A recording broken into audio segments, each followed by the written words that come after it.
Hey, everybody. My guest today is Willem Engel, who has just been released from prison. Welcome to freedom again, William. William is one of the most high profile of the European activists. He's been in prison twice in the Netherlands. He has a degree in biopharmacy and analytical chemistry. His advocacy has been extraordinary, and you're on a number of the calls that I also am on regularly with the European activists and lawyers. I'm really grateful for your leadership. Tell us about how you got arrested when you were at the voting booth, right? Exactly. So it was quite an event. A few weeks ago, after casting my vote, a few what I thought was thugs came at me and they handcuffed me and said, you're under arrest for sedition and incitement. So I was very surprised because there is a case, but that's from 2020, and they would bring it in front of court on the 30th of March. And this first arrest was on the 16th of March.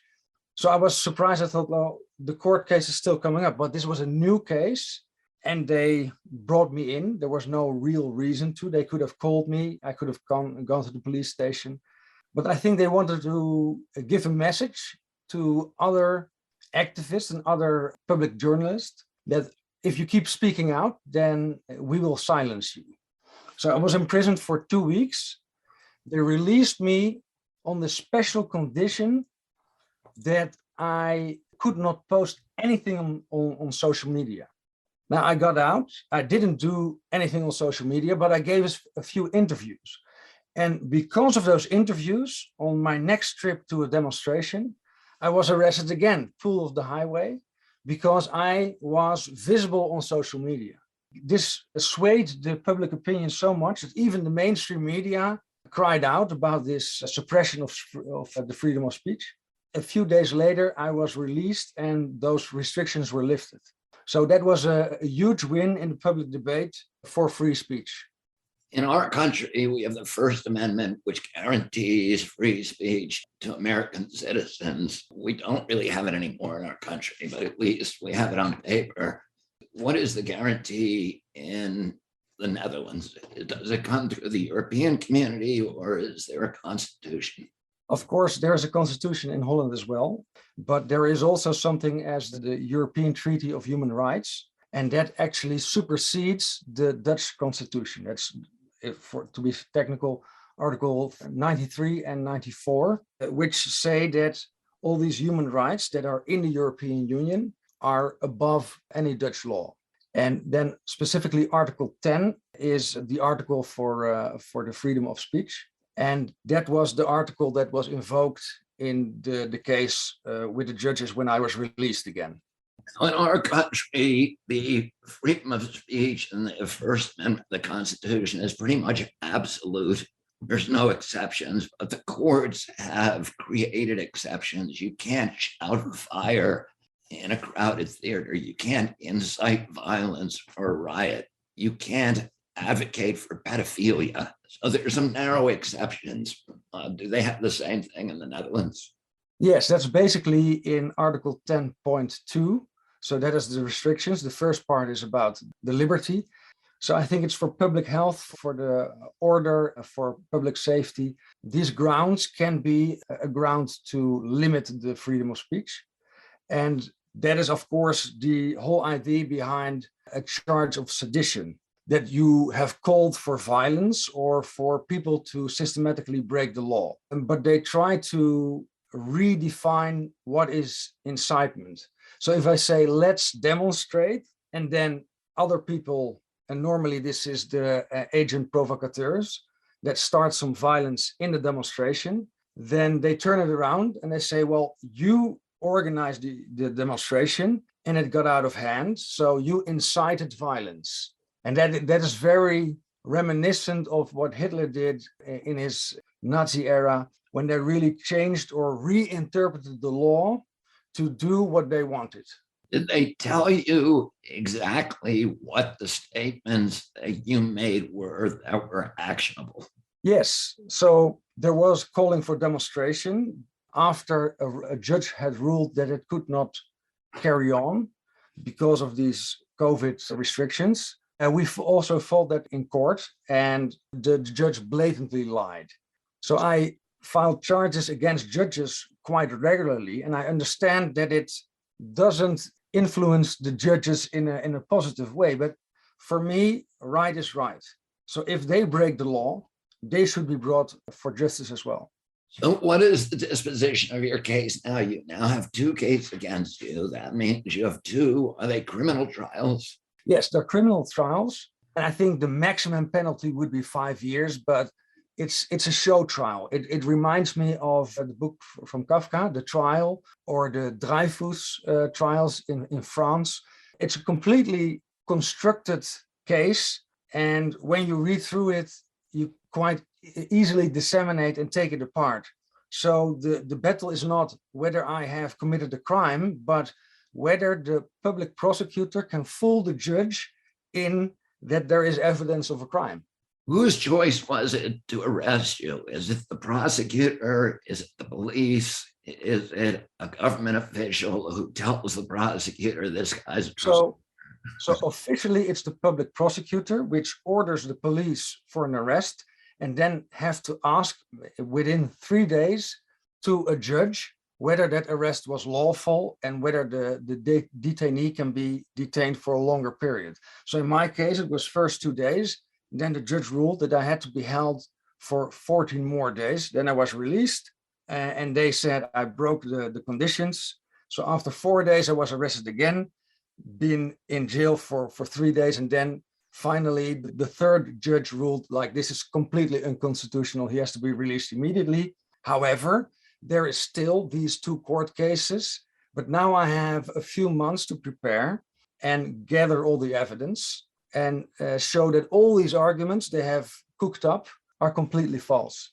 So it's mainly about 7 tweets, and 4 of the tweets, they say they had real live damage in a sense that people were harassed or that there was violence at demonstrations. So do you know which tweets specifically they're going after you for?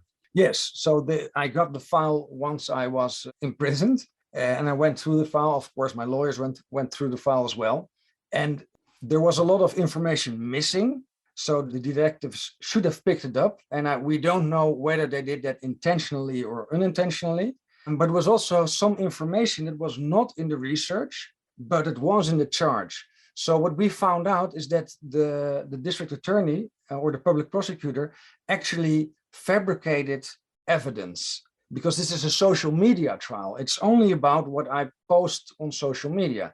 Now, they have tried to construct a false narrative and a false context to certain tweets, taking them out of the discussion or just taking a few sentences out of a tweet. So completely distorting the message that it was. But the fabrication of inciting arson, that was the most egregious one. And it's also very easily debunkable. So what happened, I think 3 days after my arrest, the public prosecutor was taken off the case already. Now, the Ministry of Justice is still pursuing the case, but they have changed the one who is prosecuting. And it shows to us that now they feel that they have overstepped, and that the case is very weak and they have to solve it. But once it is before the judge, they cannot pull it back anymore. And is the judge that's going to hear the first of these cases, is he the same judge that you have accused of lying? I don't think so, but like they will run out of judges very soon, I would say, because all these judges, and I can understand their difficult position because they are political tools. They're under a lot of pressure. We won 2 court cases in the last 2 years. What happened is that our government changed the law within 1 or 2 days, or they filed an appeal case within 4 hours. These things that really show the complete corruption of the system, that if a citizen asks for a speedy appeal, you get 4 months. But when the government asks it, they get 4 hours. So we had to be back in court in 4 hours. And that shows that this system is broken. Sometimes there are judges, but if they rule in favor of us, then they're taken off the case and we'll never see them again. In your interview with the defender, I read kind of an ambiguous comment that there were 10,000 people who signed a petition against you. That seemed very strange. Yeah. So what happened? And that's another charge, or a charge that we're making against the Ministry of Justice. So what happened is that there was a counter activist, you could say. He started a petition, and I think in the end he got 22,500 people signing on to the charge that he was making against me for sedition and inciting and misinformation. It was a very crazy charge, actually. But he got so much media attention. He was on every major network and every major newspaper. So they really wanted to get a lot of numbers. And taking that into account, it's actually not that much. What happened is that the Ministry of Justice actually used him as a pawn. He's a stalker of me. I have already filed a few charges against him. If you look at his social media, it's quite obsessed. 3-4 tweets a day just about me. Anything that he tweets is about me. It's very obsessive. But what happened is that the Ministry of Justice shared a lot of research information from my case as a victim of stalking to the stalker. And that to me is like, they have blown their whole case completely. This is probably the reason why they took off the public prosecutor. Tell us the background in the Netherlands. How did the Netherlands handle the pandemic, and where are they now? Yeah, so Holland is really following the German course, or the German policy, but we're less restrictive. And I think that is mainly due to the difference in culture, but also because I think we pushed back quite effectively. So we stopped the mask mandate outside. We stopped the QR code with only 2G, is that you have to have either a recovery proof or a vaccination proof. And in Holland, it stayed also the testing. That system has been abolished, not entirely. So there is a relative freedom again, but you see that they want to turn up the restrictions already. And in September, I expect lockdown mentality again. And I understand that there are other leaders in France and other countries that are also being arrested. Yes. So, and that is very good, a very good point to bring up. This is not a single case, not in my country. I think I'm one of the 20 people that normally go to demonstrations or organize demonstrations and do a video or vlogging. Specifically, those kind of people are targeted. I've spoken to people from Belgium, from France, from Germany, from the United States, from Canada, from the UK. It is happening all over the world at the same time with the same kind of charges. So this is a protocol run through. This is not coming from a national level, but from an international level. No, I've been arrested a number of times doing civil disobedience protests. In the summer of 2001, I was involved in a lawsuit against the United States Navy for bombing the island of Vieques, and I won the lawsuit, but a local judge who was corrupt refused to enforce my injunction. And I ended up at the request of the mayor of Vieques and a couple of other people doing a civil disobedience, and they put me in jail for 34 days during the summer of 2001 in a maximum security prison in Puerto Rico. And people ask me how it was, and I say honestly, it was one of the better vacations in my life, because there was no cell phone. I didn't have to make decisions. I had a lot of books that I had access to, and I got to read books that I hadn't read that I've been sitting on my shelf for years. I got to play basketball every day. The food was pretty bad, but I don't mind bad food. So it wasn't that bad. I did 4 days in solitary confinement, which was awful. But the rest of it was, actually pretty tolerable. How was the jail in the Netherlands? Yeah, it's I think pretty similar, because I can really confirm what you are saying. If you're in a jail, the personnel is very friendly. The detainees are very friendly. I was treated very well. I had a lot of books. I was writing a lot, making charges against all kinds of other violations. I was also put in isolation for, I think, almost 7 days. And 5 of those were so-called quarantine rules. And this is just a few weeks ago. So they have not lifted those restrictions in jail. And people in jail are the weakest group in society from a legal standpoint. So even those rights were abused.